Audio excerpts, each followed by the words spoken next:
Et Jean-Marc, à présent, nous allons parler de crypto-monnaie avec notre prochain invité, Victor Demonchot. Bonjour. Bonjour. Vous êtes cofondateur et dirigeant d'Ambrosia, un service d'épargne adossé à des crypto-monnaies stables.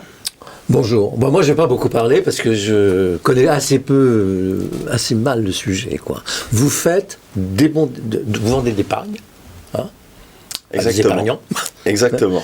Et cette épargne-là, elle est garantie adossée à des crypto-monnaies, c'est ça? Voilà. Mais alors, les crypto-monnaies, c'est très, très spéculatif. Enfin, du moins, ce que j'en sais. Alors, Hein, ça bouge dans tous les sens. faut savoir que les crypto-monnaies, elles se décomposent en deux grandes classes d'actifs. D'accord. On a d'un côté les crypto-monnaies volatiles, dont le cours fluctue énormément, donc des actifs qui sont plutôt risqués. Le Bitcoin. L'exemple le plus connu étant Bitcoin. Il est à 35 000 aujourd'hui, il sera à 40 000 demain, peut-être. Potentiellement. Tout ça, nous, chez Ambrosia, ça ne nous intéresse pas, tout l'aspect spéculatif. On va plutôt se concentrer sur la deuxième catégorie des crypto-monnaies, qu'on appelle les crypto-monnaies stables, ou les stablecoins en anglais. Donc en fait, leur cours, il est stable parce que ce sont des crypto-monnaies qui sont adossées au dollar. Donc en fait, ce sont des dollars qui sont numérisés. Et pour pouvoir générer en fait un revenu sur ces dollars numérisés, ces stablecoins, nous, on va les prêter à d'autres pairs sur la finance décentralisée. Donc, je rentre un petit peu dans le technique. Non, mais là, pour l'instant, je suis.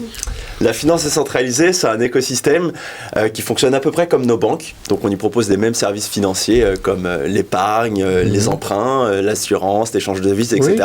Sauf qu'il n'y a pas de banquier. Donc, en fait, c'est un écosystème financier qui fonctionne sans intermédiaire. D'accord. Et ça, c'est rendu possible grâce à la technologie de la blockchain. D'accord. Alors, s'il n'y a pas de banquier, il n'y a pas la garantie, il n'y a pas de régulation, il n'y a pas de contrôle de l'État, il n'y a pas de surveillance, il n'y a pas d'assurance.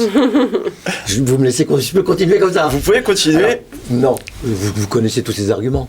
Effectivement. Donc, vous allez répondre. Alors, quand on parle de garantie, effectivement, dès qu'on fait un prêt un emprunt sur la finance décentralisée, effectivement, il faut qu'il y ait une caution, une garantie. Donc, lorsqu'un emprunteur emprunte de l'argent sur la finance décentralisée, il va devoir déposer un collatéral. C'est en quelque sorte une caution que conserve.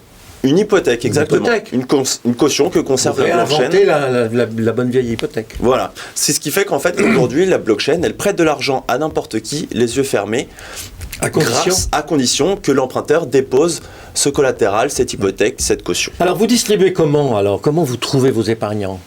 Alors, parce que j'ai pas vu de boutique, moi, d'agence d'épargne en crypto-monnaie encore. Hein. Alors déjà, pourquoi on a proposé une solution d'épargne? C'est tout simplement parce qu'on fait le constat simple que les produits d'épargne traditionnels, à l'instar du livret A, ils ne rapportent plus grand-chose. Et face à cela, on a une inflation qui est en train de grimper en flèche. Donc en fait, nos produits d'épargne aujourd'hui, ils sont perdants. Donc nous, en fait, on propose une solution d'épargne qui allie la sécurité d'un placement traditionnel et la performance des crypto-monnaies. Donc on a développé une solution d'épargne qui s'appelle le livret crypto. Ça fonctionne comme un livret A, c'est-à-dire que c'est gratuit, liquide et sécurisé. Sauf qu'il y a une petite différence, c'est qu'on propose un rendement beaucoup plus élevé, de l'ordre de 6% par an. Hors impôt? Hors impôt, effectivement.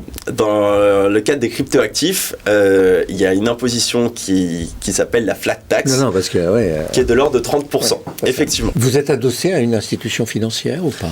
Alors, c'est une activité... Ils doivent vous regarder avec gourmandise. Effectivement, les crypto-monnaies, c'est une activité qui est très régulée.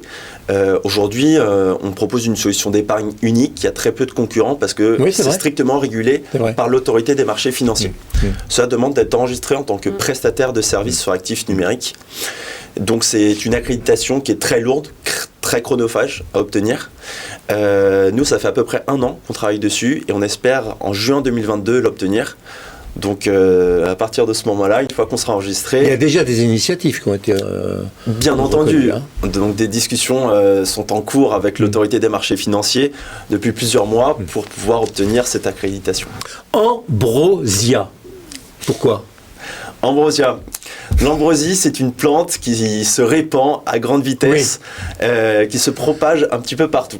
Nous, on va avoir... Qui envahit tout. Qui envahit tout. Ouais. On peut avoir un peu cette image avec votre épargne. À partir d'1 euro, avec les intérêts cumulés, eh bien, vous mettez 1 euro sur un compte bancaire, vous revenez quelques années plus tard, ça se développe et vous en aurez beaucoup plus. Ambrosia.com.fr Ambrosiafinance.fr Ambrosia Finance. Oui. Très important. Merci. Merci beaucoup Victor Demonchot, cofondateur et dirigeant d'Ambrosia.